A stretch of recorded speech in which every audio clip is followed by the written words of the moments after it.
So, mga bossing, nandito tayo ngayon sa Supreme Court at tayo ay magpapasa ng petition para kay Pipi Sara. Isa tayo sa mga petitioners ng Bananeros Brothers.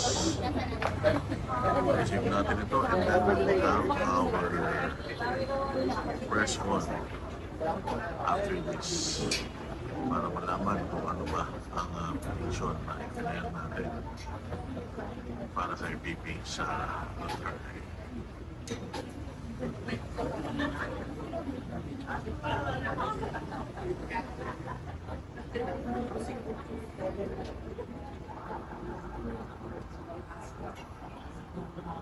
Constitutional as well as legal grounds, we feel that the impeachment complaint is constitutionally deficient. It is a violation of pertinent constitutional provisions, and it is likewise jurisdictionally void. And the same should be dismissed and not entertained by the Senate of the Republic of the Philippines. That, in essence, is the foundation of our complaint. Quite effective. It is very defective because first, it did not consider the three priorly filed impeachment complaints. It did not likewise consider due process to the Vice President, and it did not also follow the constitutionally prescribed verification process. And because of these three and other grounds, the impeachment complaint should be dismissed. Attorney, Not entertained, rather. Sir, Opo, Attorney, gaano po tayo- process na hindi na Doon na tayo. verification process na yun. Verification process. The verification process requires that it should be personally known, the allegations are personally known and studied by the respective congressman who signed it. And if you notice, the congressman who went there did not even know as to the subject matter of the discussion in the House caucus. And there was only around 3 hours between 12 o'clock to 3:15 before it was included in the additional House business reference. And by that time, we feel and we have reasons to believe that some of the congressmen were not even able to peruse the complaint as well as assess the evidences attached in the impeachment complaint. And therefore, this is defective. The verification requirement has not been complied with. And more importantly, there were three priorly filed impeachment complaints and which were not acted upon in the Constitution. Specifically, Article 11, Section 3 thereof mandates that upon receipt of the impeachment complaint, the same should be included in the House in the order of business within 10 session days, and thereafter the Speaker should have referred it to the Committee on Justice within 3 days. And these are mandatory provisions which were not followed by the House of Representatives. And why? Because Francisco versus House of Representatives mandates that if an impeachment complaint is already referred to the Committee on Justice, the 1-year bar period shall operate. And if the three complaints were entertained, included in the order of business within 10 session days, and included within 3 session days in the Committee of Justice, referred to the Committee of Justice, then the 1-year bar rule would have operated, and the fourth impeachment complaint should not have been legally entertained. Attorney, gaano po tayo ka-confident na magkakaroon po ng TRO, especially po na may arguments na same equal branch po ang SC and Congress po? Well, it's up to the Supreme Court, but we pray that the Supreme Court will grant our prayers. Any and all questions, we will entertain in Max Restaurant. Okay. Ayun nga mga boss, so i-file na natin yung petition for certiorari para kay Pipi Sara dahil tayo ay naniniwala na ito ay politically motivated. Napakalinaw po ng pagpapaliwanag ni Atty. Coriol na meron pa pong tatlong unang impeachment complaint na final pero hindi ni inaksyonan, at ang inaksyonan po ay yung pang-apat, which is para po sa kanila ay maling-mali po yun. So tayo po ay nag-file ng petition dito sa Supreme Court at isa po tayo sa mga petitioners. Ako si Coach Ori at si Banat Bay. Naniniwala po tayo na ang demokrasya sa Pilipinas napaka-importante, mga bossing. Hindi po kayang lagpasan ng kahit 300 pirma ng mga kongresista yung 32 million na boto ng mga Pilipino. So doon po tayo magbabase. Si Inday Sara ay ibinoto ng 32 milyong Pilipino at yung namang pong 32 milyong Pilipino ang pwedeng mag-alis sa kanya sa posisyon.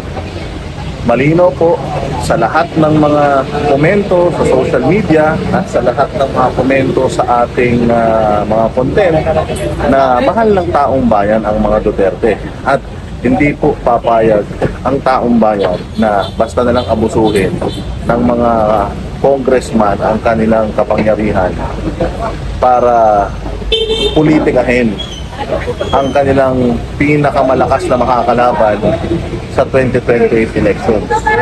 May mga kumakalat pa po na mga suggestion na kung si VP Sara ay magre-resign sa kanyang tungkulin, hindi na siya ma-i-impeach at hindi siya mapapatawan ng perpetual disqualification. Pero that is not an option.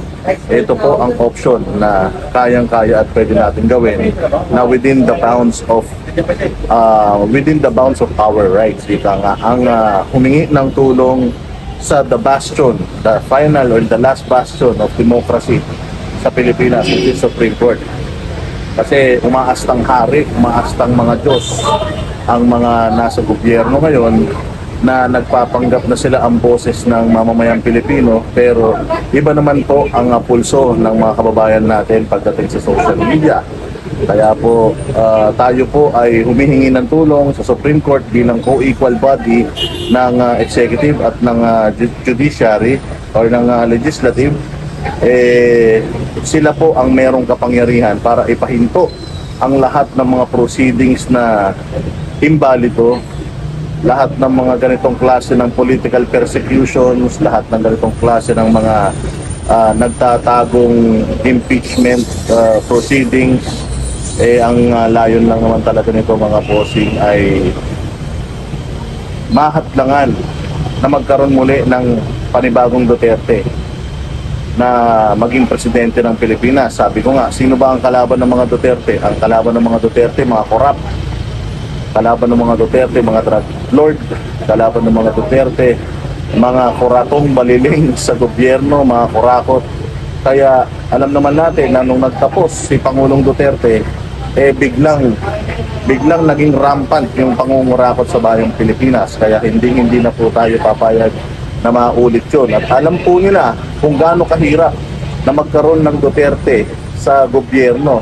Napakahirap para sa isang masamang loob, napakahirap para sa isang kriminal, napakahirap para sa isang magnanakaw sa gobyerno ang magkaroon ng isang Duterte dahil mapipigilan yung kanilang mga negosyo, mapipigilan yung kanilang pandarambong sa bayang Pilipinas. Sabi ko nga lahat ay naabuso nila. Pati mga uniformado, mga sundalo, lahat inabuso nila. Kaya po ang sambayan ng Pilipino ay nagsasalita na ito po ay initiative natin. Initiative ng marami pang mga Pilipino sa buong Pilipinas. Actually, napakarami pang gustong sumali. Meron pang mga taga Cebu, Butuan, meron pang mga taga ibang mga parte ng Mindanao na gustong sumali, kaya lang sobrang hassle na pagdating sa pagpapapirma ng mga dokumento. Kaya tayo ay nag-volunteer para maging parte nitong motion na ito at tumayo tayo bilang petitioner, isa sa mga petitioners nitong inaanong kaso na ito. Itong ating kaso na ipina-file dito sa Supreme Court. Again, laban po tayo para sa demokrasya. Huwag po tayong pumayag na maghari-harian ng ilang tao lamang. Ang 250 na pirma ng mga congressman ay hindi kailanman katapat ng 32 million na boto na nakuha ni Inday Sara, which is pinakamalaking boto na nakuha ng isang politiko sa larangan o kasaysayan ng eleksyon sa Pilipinas. Okay? Salamat po. Kami ang boses ng masa, hindi natatakot. Totohanan lang, di kami nalulunod. Walang bahid ng sismis, lahat ay totoo. Kahit sino ka pa, pag mali ka babanatan ka. Walang pinipiling kulay, wala kaming kinikilingan. Basta para sa bayan, kami lalaban. Pagdama palakpakan, pag mali banatan. Di matitinag, di matatakot, para sa bayan tuloy ang sigaw.